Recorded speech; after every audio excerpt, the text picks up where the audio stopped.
Hello ladies and gentlemen, and welcome back to Hearts of Iron 4 as Imperialist Japan, where it looks like we'll be able to end the scourge of communism.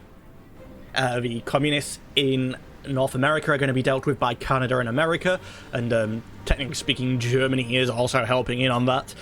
France is doing their best to eradicate communism from the Iberian Peninsula, and we are taking on Mother Russia. Oh, that's Portugal, isn't it? Yeah, I was like, what little island has gone communist? But yeah, Portugal.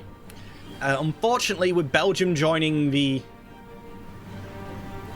Oh yeah, because this is like, yeah, for some reason, despite being non-aligned, I believe, yeah, that the faction has a lot of words, democratic people in it. Let's switch over to the factions map mode. So, yeah. And, to be honest... Oh, no, I was going to say, you know, combining the Commonwealth and Canada all as white's fine, but no, I'm white. So, that makes it more confusing. But, yeah, we have sort of got, like, an old world white and a new world white, but it'd be nicer if we could, you know, see that a bit easier. Catholic Mexico joined Great Britain. Oh, so for me, they're saying, oh no, we would rather join, we would rather join, you know, the Commonwealth of Nations, and then they're like, screw it, we'll join Britain anyway. You know, completely other side in what is quite likely to end up being the Netherlands have invaded. Oh, I guess they've got islands and stuff over here. Do you mind, Luna? Be quiet.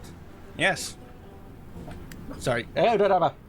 She's jumped off her ottoman, and she is now... Luna? Quiet.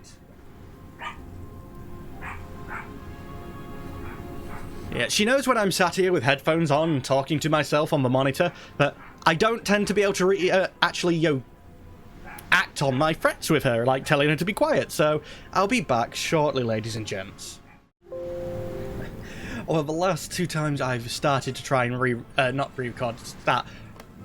start recording this episode again, Luna has decided to go from being quiet, it's all sorted, to barking again. So we'll see how far I get this time. In fact, if you're listening to this, it means that we get reasonably far through, but maybe not. Ooh, that doesn't look good. I could really do with Xinjiang being finished off. The second... Okay, so that's the Catholics breaking out. Yeah, that's fine. The defense is going well there. That it wasn't even enough to stop you. Keep running. Yeah, take Tanatuva. The Russians aren't doing a bad job at pushing back, but how have we done with this little pocket? Okay. It looks as though the crushing of the pocket is going fine. Don't let the tank break out. They've cancelled our lend-lease. It's okay. Bit annoying, but it's okay. Yeah, the pocket is getting crushed. We've new tech, so let's get the excavation free so that we can then use our political power to get them other things. I know Navy's not going well. Oh, national focus. Crap. Yeah, didn't set that. So what do? Japanese settlement. Effect, building slots. I have no idea. But I'm going to keep going down it because I'm assuming it's going to let us integrate them at some point. Yeah, that pocket's basically crushed, and then we'll work on the next, and that just keeps allowing us more troops and more troops on the borders over here. Unfortunately, the Mongolians are doing their best to defend the Tanatuvans, but we do have a car that can take a different route into that as well. Oh, I say they're doing their best, but our pony here, our unicorn, just blasted straight through. Lend-lease, yep. Any of the things you can give us, because our logistics is looking rather terrible. We're really not prepared for this war. I don't think it's anything to do with the infrastructure anymore that our guys are suffering from attrition. It is more just Yeah, okay, you are moving up there. And... is that the Soviet capital?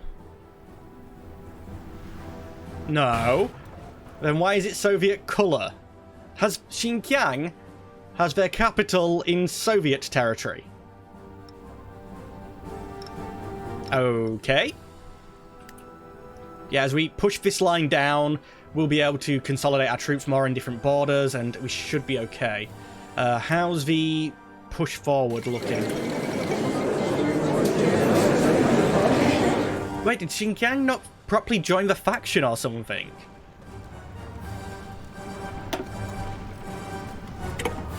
Well, of course, we're just going to... actually, I could satellite them as Communist China.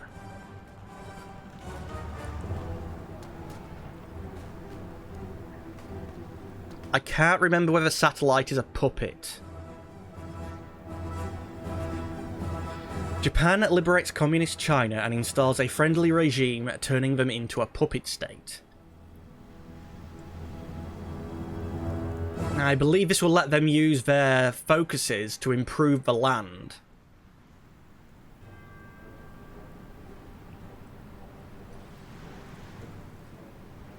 I'm going to do this just out of curiosity. Because if they can build up infrastructure and things like that in Xinjiang areas, that's good for me, and I'll try and integrate them later. So end turn. Done. The Chinese Empire was puppeted, but it's a Chinese Empire based on the... well, words. Words and things. It's Chinese Empire based upon the communist side, not the... right, so you no longer have any front line. So we want to assign you a front line, which is sort of there. But I think what we'll do is... sort of have you guys... do some mad dashes in just, like, different directions to, you know, bulk this line out. And we'll give you an offensive line, which is going to be... you're not going to be able to get all of that, but that's your starting point. And you can activate, so as soon as you guys have finished moving, you can go. Your front line has disappeared. So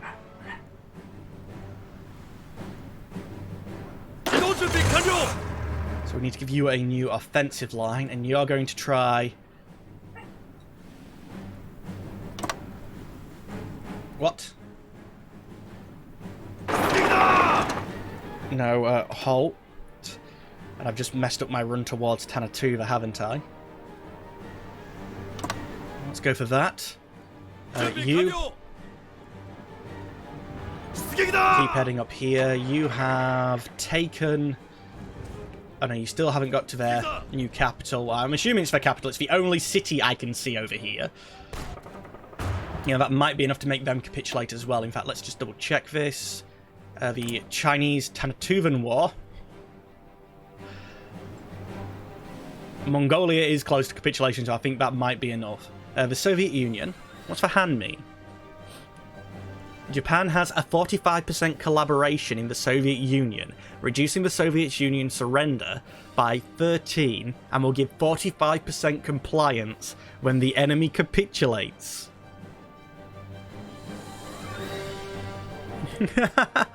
So, despite we've hardly taken any land,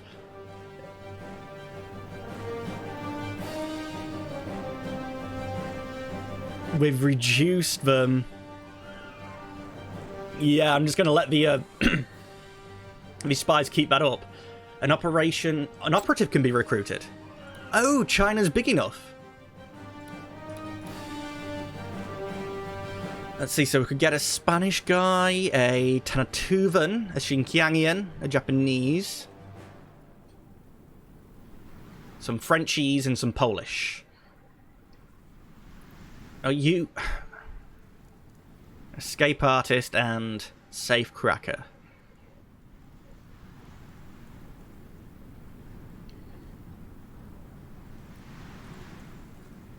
I think the commando seducer, the Polish lady, is going to have to be taken because her traits...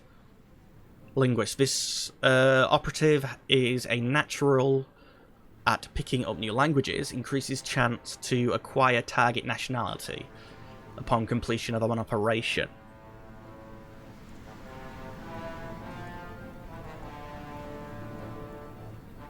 I'm just going to take the seducer lady. And you...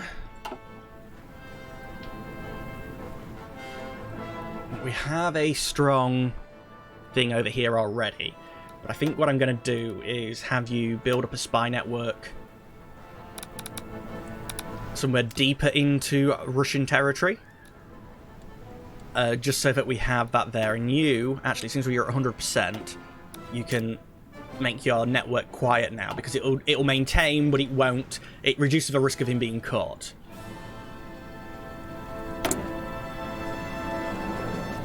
Paramilitary training in...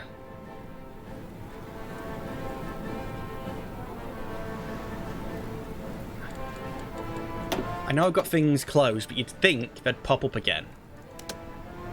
It's nothing there. It's got to be this one, because it's got the little minus tick. Nope.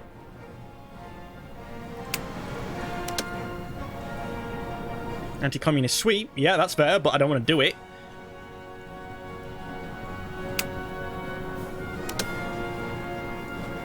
Foreign influence. What does that do? Costs us political power. Gives them daily fascism. It just brings them in closer to us. So what, yeah, they're not as fully fascist as I would like.